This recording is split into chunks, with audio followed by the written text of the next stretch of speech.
All right, so this video is about applications of our parabolas. So what you're going to be given first is a directrix, and then a focus, and then a point, and we're going to be using that form. So if we know it says y equals 4, we know that our a is going to be involved with the y coordinate, right? So we already know that this is going to be x squared equals 4ay because of the y equals. And so if you remember with our previous problems, if our directrix is y equals a -2, our a would be a +2. It's going to be x squared equals 4ay.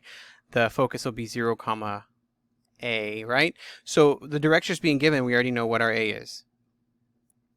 So we're going to get this equation, okay? And so we already know that our a then would equal -4 because it's always opposite of where the directrix is. So now we can plug that in. And we get x squared equals -16y. It's that quick. They're basically giving you the a by giving us the directrix. Okay, so the next one says our directrix is x equals -9. So that means our a would equal +9. And our formula would be y squared equals 4ax. They will always match. So again, if it's x, it's x. See, they can't have an exponent. There's no exponent here. There's no exponent there. All right, so now we can plug it in. And we get y squared equals 36x. Okay, so if you remember this, now we can do it with the focus. Same thing. This is the y coordinate. Y coordinate. So we know it's going to be x squared equals 4ay. And with the focus, it's exactly the same. So directrix is always opposite the a. Focus is always the same. And we plug it in. So we get x squared equals 20y. All right, so here our a would equal, you got it, -2. So this is now the x squared that's given, so y squared equals 4ax, right? Because again, the x coordinate is given, so they match. We plug it in.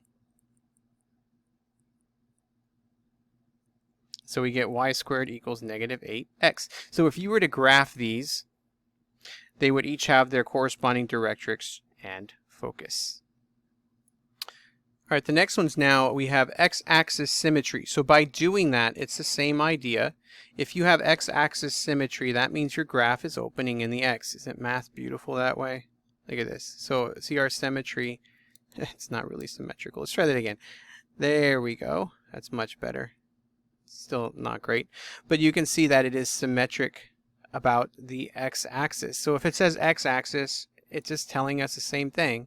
It's going to have an a that's for our x, and so on and so on. So this one's for the x-axis, so we again write y squared equals 4ax so that they match together.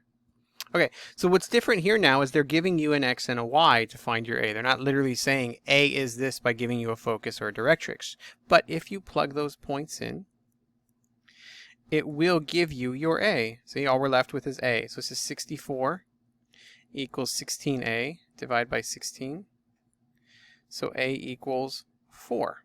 So now we can say our equation is y squared equals 4 times 4x. So y squared equals 16x, and we can check this very quickly by plugging in 4, and it should give us 8.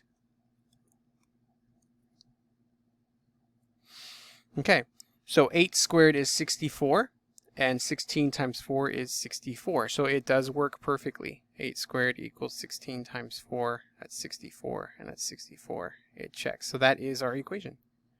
All right, let's try this again. So this one now is y squared. So we know it's going to be x squared equals 4ay. So remember that if it says y-axis, it should just be plain old y, not y squared. And we plug our points in. So this is x, and this is y. So this would be -5 squared now equals 4a times 10. So that's 25 equals 40a.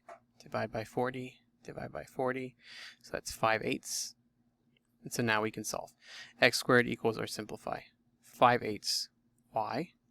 So x squared equals 5/2 y. And there you go. And again, we should check it. So negative 5 squared should be the same as by plugging in 10.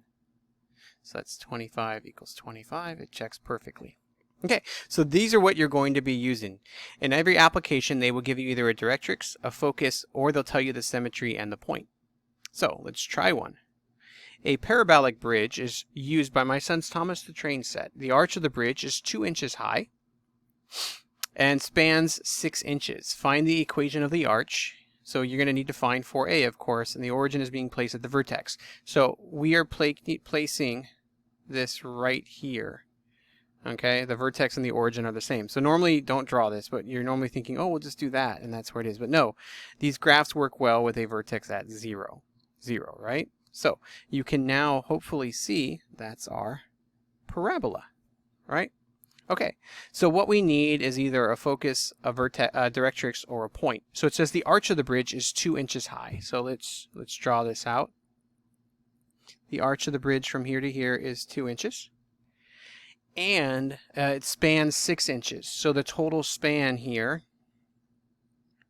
is 6 inches, which would make that 3 and 3. So hopefully you can now see what the point is. And it's not going up. This is not actually 2. This is, you guessed it, negative 2.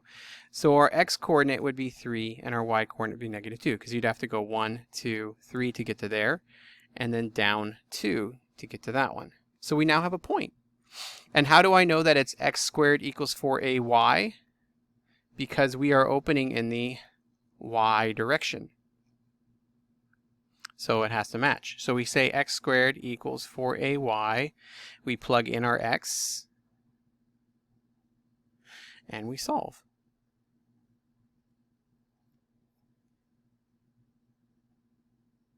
So a equals negative 9/8. Okay, so x squared equals 4 negative 9/8 y, and so x squared equals negative 9/2 y, and we can even make that into a decimal of negative 4.5 y. So now let's check this in Desmos.